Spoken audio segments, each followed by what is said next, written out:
आता पाहूया महत्त्वाच्या बातम्या। अमरावतीतील आरएसएसच्या कार्यक्रमाला सरन्यायाधीश गवईंची आई उपस्थित राहणार नाही। पत्रिका व्हायरल झाल्यानंतर माहिती नसताना नाव टाकल्याचं माजी गव्हर्नर डॉक्टर कमलाताई गवईंचं स्पष्टीकरण। वैष्णवी हगवणे प्रकरणात 3 आरोपींचा जामीन फेटाळला। सासू, नणंद आणि पतीच्या मित्राचा जामीन फेटाळला।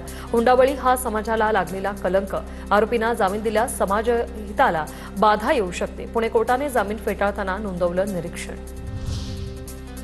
साताऱ्यातील कास पठारावर जागतिक पर्यटन दिनानिमित्त ई-व्हेकल सफारीला सुरुवात। शिक्षण आयुक्त सचिंद्र प्रतापसिंह यांच्या हस्ते उद्घाटन। यामुळे कास पठारावर प्रदूषणमुक्त सफारीचा पर्यटकांना आनंद घेता येईल। मोबाईल सारखीच गॅसची कंपनी बदलता येणार। लवकरच ग्राहकांना एलपीजी पोर्टेबिलिटीची सोय उपलब्ध होणार। भारतीय स्टेट बँकेच्या मॉनिटरी पॉलिसी कमिटीची आजपासून 3 दिवसीय बैठक। व्याजदरात आणखी 0.5% कपातीची शक्यता। कर्जाचा हप्ता आणखी कमी होण्याची आशा। 1 ऑक्टोबरला अंतिम निर्णय जाहीर होणार।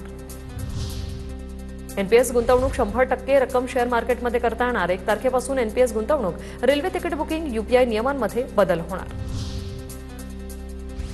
कॅनडामध्ये लॉरेन्स बिश्नोई गँग दहशतवादी संघटना म्हणून घोषित। बिश्नोई गँगची बँक खाती आणि संपत्ती जप्त करता येणार। भारतातून लॉरेन्स बिश्नोई गँग ऑपरेट होत असल्याचा आरोप।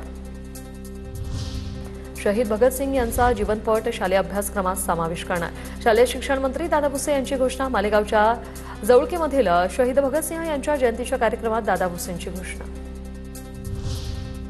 जळगावातील सराफा बाजारात सोनं चांदीच्या दरात उच्चांकी वाढ। सोन्याचे दर जीएसटीसह 1,19,300 रुपयांवर, तर चांदीसाठी प्रति किलो 1.5 लाख रुपये मोजावे लागणार।